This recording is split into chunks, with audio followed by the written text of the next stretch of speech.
FDFS stocks Tamil நேயர்களுக்கு வணக்கம். இன்னைக்கு நம்ம பார்க்க போறது பைசன் திரைப்படத்தோடைய ரிவ்யூ தான். பைசன் காலமாடான்.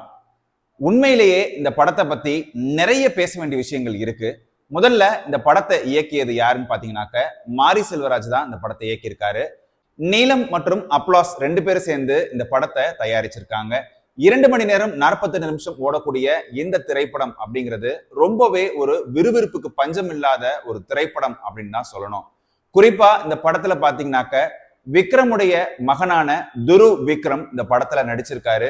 இனிமே அவர் விக்ரம் பையன் அப்படின்னு சொல்ற அளவுக்கு தனக்கான அடையாளத்தை நீக்கிட்டாருன்னு தான் சொல்லணும். ஏன்னா தத்ரூபமா ரொம்ப நயமா நடிச்சிருக்காரு இந்த திரைப்படத்துல.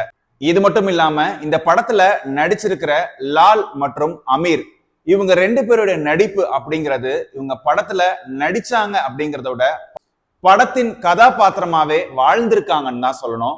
2 சாதிக்கும் நடுவே நடக்கக்கூடிய ஒரு பிரச்சனைக்கு 2 தலைவர்கள் எப்படி இருப்பாங்க அப்படின்ற ஒரு கம்பீரமான ஒரு நடிப்பை தான் 2 பேருமே வெளிப்படுத்தியிருக்காங்க. இது போக அனுபமா இந்த படத்துல கதாநாயகியா நடிச்சிருக்காங்க. சரி, இந்த படத்தை பத்தின விமர்சனங்களுக்கு எல்லாம் போறதுக்கு முன்னாடி இந்த படத்தை பத்தின சில நல்ல விஷயங்கள்லாம் பேசலாம். இந்த படம் தொடக்கத்திலே பாத்தீங்கன்னாக்க தன்னுடைய நண்பரான மனத்தி கணேசனுக்கு தான் இந்த படத்தை சமர்ப்பிப்பதா சொல்லியிருக்காரு.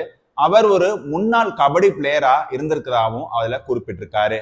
மாரி செல்வராஜ் பொதுவா பாத்தீங்கன்னாக்க தன்னுடைய மண் சார்ந்த மக்கள் சார்ந்த பிரச்சனைகளை ஒவ்வொரு படத்திலையும் முன்னிறுத்திருக்காரு அப்படிங்கிறதுல சந்தேகமே இல்லை.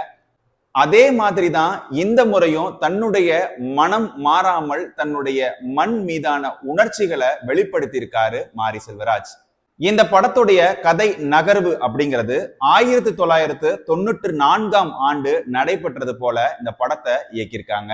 அதனால இந்த படத்துல யூஸ் பண்ணிருக்கிற எல்லா செட் ப்ராப்பர்ட்டிஸ்மா இருக்கட்டும் இல்ல எல்லா விஷயங்களுமே ரொம்ப நம்மளுடைய பின்னோக்கி கொண்டு போன ஒரு ஃபீல் கிடைச்சது அப்படின்னு தான் சொல்லணும். தன்னுடைய மண்ல நடக்கிற ஒரு பிரச்சனைய திரைப்படமா காட்டுறதுல ஒருபோதும் காம்ப்ரமைஸ் செஞ்சதில்ல மாரி செல்வராஜ். அதே போல தன்னுடைய கிராமத்துல உள்ள ஒரு கபடி வீரர் அவர் வாழ்க்கையில சாதிக்கணும் அப்படின்ற ஒரு வெறியும் லட்சியத்தோடையும் பயணிக்கிறாரு. தன்னுடைய சிறு வயது முதலே கபடி மீது அதிக ஆர்வம் கொண்டிருக்கிறாரு துரு விக்ரம். ஆனாலும் அவருடைய சொந்த கிராமத்துல அவரால் கபடி விளையாட முடியல. இதற்கு காரணம் உயர் சாதி கீழ் சாதி அப்படின்ற ரொம்ப ஒரு மோசமான ஒரு அணுகுமுறையை தான் அந்த கிராமத்துல கையாளுறாங்க. இப்படி கதை மெல்ல மெல்ல நகரும் போதுதான் துரு விக்ரம்குள்ள இருக்க திறமைய ஐடென்டிஃபை பண்றாரு அவர் படிக்கும் பள்ளியில் உள்ள பிடி மாஸ்டர். இப்படி தன்னுடைய கனவுகளையும் லட்சியத்தையும் பிடி மாஸ்டர்கிட்ட சொன்ன பிறகு ஏன் நீ கபடி விளையாடுறது இல்ல அப்படின்றதுக்கான சில காட்சி அமைப்புகள்லாம் வச்சிருந்தாங்க. ஒரு கிராமத்துல ஒருத்தர் முன்னேறணும் அப்படின்னா அது அவ்வளவு சுலபம் இல்லைங்க. ஏன்னா ஒரு கிராமத்துக்குள்ள நீங்க போராடி நீந்தி மேல வர்றது அப்படிங்கிறது ரொம்பவே கஷ்டம். குறிப்பா ஒரு சாதியினர் முன்னேற்றம் அப்படிங்கிறது ரொம்ப ரொம்ப கடினமான ஒரு விஷயம் அப்படிங்கிறது நம்மள எல்லாருக்குமே தெரியும். அப்படிப்பட்ட ஒரு சமூக நெருக்கடியை தாண்டி அந்த பையன் ஜெயிக்கணும் அப்படின்னு நினைக்கிறான். அதற்கு அவங்க அப்பாவான பசுபதி கிட்ட இவருடைய டேலண்ட்ஸை பத்தி பிடி மாஸ்டர் நேர்ல வந்து எக்ஸ்பிளைன் பண்றாரு. இருந்தாலும் இதுல காம்ப்ரமைஸ் ஆகாத பசுபதி என் மகன் கபடி விளையாண்டாக்க அவருடைய உயிர் காவு வாங்கும், இந்த கிராமத்துல இருப்பவர்கள் எல்லாம் அவனை வெறுப்பாங்க, வீண் சண்டைகள் வரும் அப்படின்னு சொல்லி ரொம்பவே பொத்தி பொத்தி தன்னுடைய மகனை வளர்க்கிறாரு.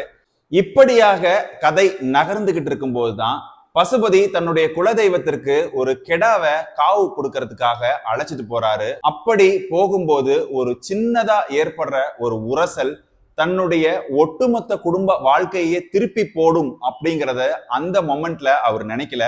உண்மையிலேயே சின்ன சின்ன விஷயங்களுக்கெல்லாம் சண்டை வருமா, இப்படிலாம் கூட சண்டை வருமா அப்படிங்கிறத ரொம்பவே வியக்கும்படி அந்த காட்சி அமைப்பை எடுத்திருந்தாரு மாரி செல்வராஜ். அந்த சண்டைக்கு பிறகு பசுபதி தன்னுடைய எல்லா கொள்கைகளையும் தளர்த்திட்டு தன்னுடைய மகனுக்காக போராடுறாரு. தன்னுடைய மகன் எப்படியாவது ஜெயிக்கணும் அப்படின்னு சொல்லி துரு விக்ரமுக்கு பக்கபலமா இருக்காரு. இந்த சமூகம் என்னதான் வேலி போட்டாலும் எல்லாத்தையும் உடைத்து தன்னுடைய உழைப்பால முன்னேற முடியும் அப்படிங்கிறத ரொம்பவே அழுத்தம் திருத்தமா சொல்லியிருக்காரு மாரி செல்வராஜ். இந்த படத்துடைய மிகப்பெரிய பலமா நான் பாக்குறது பாத்தீங்கன்னாக்க நிவாஸ் கே பிரசன்னாவுடைய இசையமைப்பு முறை அப்படின்னு தான் சொல்லணும். ஒரு கிராமத்து பின்புலம் உள்ள ஒரு கதையம்சத்துக்கு இந்த அளவுக்கு நுட்பமா இசையமைக்க முடியுமா அப்படின்னா உண்மையிலேயே ரொம்ப ஆச்சரியப்படும்படி இசையமைச்சிருந்தாரு நிவாஸ். அது மட்டும் இல்லாம செகண்ட் ஹாஃப்ல காலமாடான் அப்படின்னு சொல்லி ஒரு நாட்டுப்புற பாட்டு ஒண்ணு வருது. அந்த பாடலை கேட்கும் போது உடம்பெல்லாம் அப்படியே புல்லரிக்கும்படியான ஒரு இசையை தான் கொடுத்திருக்காரு நிவாஸ். அடுத்ததா இந்த படத்துல நடிச்சிருக்கிற அமீர் மற்றும் லால், அதாவது இரண்டு சமூகத்தை சேர்ந்த தலைவர்கள். அந்த தலைவர்கள் மக்களால கொண்டாடப்படக்கூடிய ஒரு ஆதர்ச நாயகன்களா ரெண்டு பேரும் இருக்காங்க. அப்படிப்பட்ட இருவரும் தங்களுடைய நடிப்பின் மூலமா மிரட்டி விட்டுருக்காங்கன்னு தான் சொல்லணும்.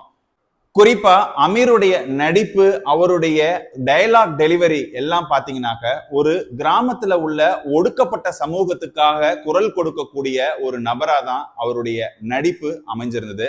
அதுலயும் குறிப்பா அம்பேத்கர், கார்ல் மார்க்ஸ் போன்ற ஒரு மிகப்பெரிய மேதைகளுடைய சித்தாந்தங்களை கொண்டு மக்களுக்கு அறிவூட்டும் ஒரு முக்கிய தலைவரா அவர் இந்த படத்துல நடிச்சிருக்காருன்னு தான் சொல்லணும்.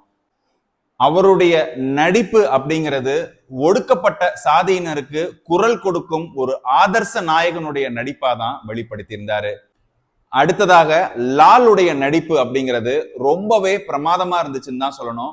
உயர் சாதியில உள்ள ஒருத்தருக்கு என்ன மாதிரியான கர்வம், அகம்பாவங்கள் இருக்கும் அப்படிங்கிறத ரொம்ப ஒரு தனக்கான ஒரு நடிப்புல வெளிப்படுத்தியிருந்தாரு. நம்ம எல்லாருக்குமே தெரியும், சண்டைக்கோழியில அவருடைய நடிப்பை பார்த்து தமிழ்நாடே வியந்து போச்சு. அவர் உயர் சாதியா இருந்தாலும் கூட திறமைக்கு மதிப்பு கொடுக்கணும், திறமையானவர்களை நம்ம பக்கத்துல வச்சுக்கணும் அப்படின்ற ஒரு சிந்தனையெல்லாம் உயர் சாதி மக்கள்ல ஒரு சிலருக்கு இருக்கும் அப்படிங்கிறதையும் காமிச்சிருக்காரு. மறுபக்கம் இப்படியான திறமையானவர்கள் நம்ம பக்கத்துல இருந்தா நமக்கான மதிப்பும் மரியாதையும் கூடும் அப்படின்னு ஒரு சுயநலம் கலந்த ஒரு பார்வையும் முன்வைக்கப்படுது. துருவ் விக்ரம் நடித்த படங்கள்லயே இந்த படம் தான் அவருடைய கேரியருக்கு மிகப்பெரிய ஒரு பிரேக்கா இருக்கும் அப்படின்னு சொல்லலாம். துருவ் விக்ரம் இந்த படத்துல கிட்டான் அப்படின்ற ஒரு கதாபாத்திரத்தை எடுத்து நடிச்சிருக்காரு. இந்த கதாபாத்திரம் அப்படிங்கிறது ரொம்பவே பேசப்படக்கூடிய ஒரு கதாபாத்திரமா மாறும். இன்னும் சொல்ல போனா எப்படி சியான் விக்ரம் அப்படின்னு தன்னுடைய தந்தையாருக்கு ஒரு புனை பெயர் வந்துச்சோ அதே போல கிட்டான் அப்படின்றது அவருடைய புனை பெயரா மாறுறதுக்கான வாய்ப்புகள் அதிகமா இருக்கு. ஒரு கிராமத்திலிருந்து எழக்கூடிய கடினமான உழைப்பை கொட்டி வியர்வையை சிந்தி முன்னேறக்கூடிய ஒரு கபடி பிளேயருடைய வழி எப்படி இருக்கும் அப்படிங்கிறது தன்னுடைய ஒட்டுமொத்த உடல் மொழி மூலமா அவர் விவரிச்சு நடிச்சிருக்காரு. அடுத்ததா இந்த படத்துடைய ஸ்கிரீன் பிளே பத்தி சொல்லியே ஆகணும். படம் தொடக்கத்திலிருந்து முடிகிற வரைக்கும் பாத்தீங்கன்னாக்க எந்த ஒரு இடத்துலயுமே ஸ்கிரீன் பிளேல ஒரு தொய்வு இல்லாம படத்துடைய டெம்ப கரெக்டா மெயின்டைன் பண்ணியிருந்தாரு மாரி செல்வராஜ். இந்த படத்துடைய நெகட்டிவ்ஸ்லாம் என்ன அப்படிங்கிறத பார்க்கலாம். பொதுவா மாரி செல்வராஜ் படங்கள் அப்படின்னாலே அவர் மீது ஒரு சாயம் பூசப்பட்டு மாரி செல்வராஜ் படம் இப்படிதான் இருக்கும் அப்படின்னு அவர் மேல வன்மத்தை உமிழ்கின்ற ரசிகர்களுக்கு இது ஒரு சவுக்கு அடியாதான் இருக்கும் அப்படின்றதுல மாற்று கருத்தே இல்லை. ஏன் நான் இதை நெகட்டிவா சொல்றேன் அப்படின்னாக்க இந்த மாதிரியான விமர்சனங்கள் வரும்போதெல்லாம் ஒரு முறையும் தன்னுடைய டைரக்ஷன்ல எந்தவித காம்ப்ரமைஸும் இல்லாம மீண்டும் மீண்டும் தன்னுடைய படைப்பின் மூலம் அவர் சவுக்கடிய கொடுத்துக்கிட்டே தான் இருக்காரு. சோ அந்த வகையில மாரி செல்வராஜுக்கு உண்மையிலேயே ஒரு ஹேட்ஸ் ஆஃப். ரெண்டாவது, இந்த படத்துடைய வேகத்தை குறைக்கிற மாதிரியான அனுபமாவுடைய நடிப்பு இருந்துச்சுன்னு தான் சொல்லணும். குறிப்பா இந்த படத்துல அனுபமாவுடைய கேரக்டர் அப்படிங்கிறது இந்த படத்துல தேவையில்லாத ஒரு காட்சியா தான் நான் பாக்குறேன்.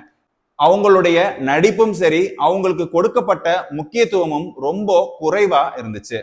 மூன்றாவது, இந்த படத்துல ரெண்டு விஷயங்களை பேசுது. ஒண்ணு, கடினமா போராடி எல்லா சாதி பிரச்சனைகளையும் தாண்டி சமூக பிரச்சனைகளையும் தாண்டி ஒருத்த முன்னேறி தமிழ்நாடு டீமுக்குள்ள வரா. தமிழ்நாடு டீம்ல இருந்து இந்தியா டீமுக்கு போறதுக்கு நடக்கிற பாலிடிக்ஸ அவன் எதிர்கொள்ற விஷயங்களை இன்னும் அழுத்தமா காமிச்சிருந்தாங்கன்னா ரொம்பவே நல்லா இருந்திருக்கும் அப்படின்னு நான் நினைக்கிறேன். தமிழ்நாடு எப்பவும் புறக்கணிக்கப்படுற அந்த அரசியலை ரொம்ப நுட்பமா சொல்லியிருந்தாருன்னா இன்னும் நல்லா இருந்திருக்கும் அப்படின்னு நான் நினைக்கிறேன். சரி, ஒட்டு மொத்தத்துல பைசன் காலமாடான் எப்படி இருந்துச்சு அப்படின்னாக்க அந்த பைசனுக்கு உண்டான தோற்றம் போலவே முரட்டுத்தனமான ஒரு கதையும் முரட்டுத்தனமான ஒரு நடிப்பையும் தான் துருவ் விக்ரம் வெளிப்படுத்தியிருக்காரு. மொத்தத்துல பைசனை யாராலும் எதுவும் செய்ய முடியாது, அசைக்க முடியாது அப்படின்னு மாரி செல்வராஜ் தன்னுடைய இன்னொரு படைப்பின் மூலம் நிரூபிச்சிருக்காரு. சரி மக்களே, இன்னைக்கு பைசன் திரைப்படத்துடைய விமர்சனம் உங்களுக்கு பிடிச்சிருக்கும் நான் நம்புறேன். பிடிச்சிருந்தா சப்போர்ட் பண்ணுங்க. மீண்டும் வேறொரு நிகழ்ச்சியில் சந்திப்போம். அதுவரை உங்களிடமிருந்து விடை பெறுவது நான் உங்கள் அபராஜித்தன்.